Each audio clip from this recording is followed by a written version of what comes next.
Les Burkinabés ont suivi avec intérêt cet entretien avec le chef de l'État.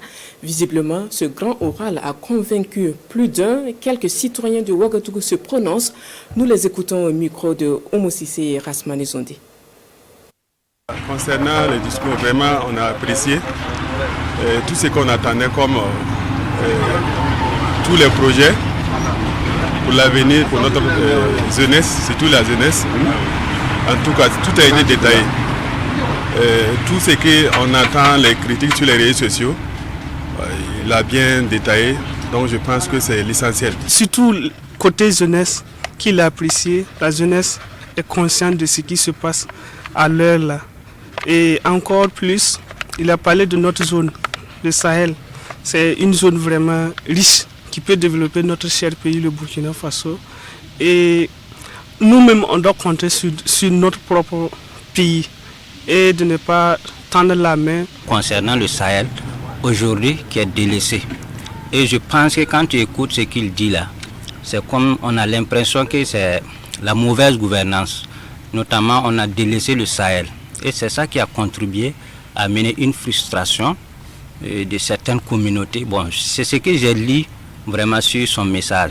Et le projet qu'il a sur cette zone-là, si toutefois il arrive à réaliser ça, on espère bien que, Inch'Allah, avec le temps, peu importe le temps que ça va prendre, on va arriver au bout.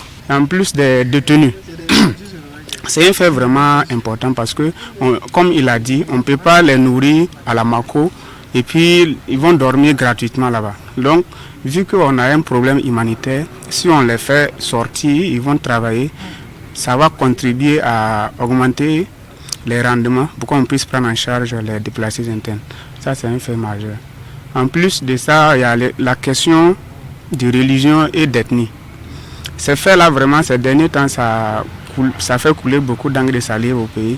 Mais les réponses qu'il a apportées, moi, je suis satisfait parce que beaucoup de gens pensent qu'on a une haine contre une communauté donnée ou bien une ethnie particulière. Pourtant, non. Comme il a dit, nous vivons ensemble depuis longtemps. Les parents ont vécu ensemble. Donc, ça veut dire qu'il y avait une parfaite harmonie entre les différentes communautés au pays ici. Sur ce point-là, si on arrive vraiment à respecter ce qu'ils vont mettre en place dans les jours à venir, je pense qu'on va sortir de ce combat-là sans aucune discrimination ethnique ou quoi que ce soit. Il y a des points sur lesquels il a été pertinent, comme le fait que certains groupes agissent peut-être au compte des FDS.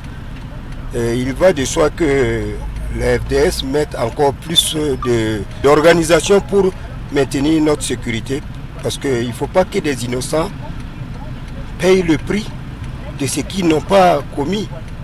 Et en fait, nous aussi, notre seul espoir, c'est les FDS.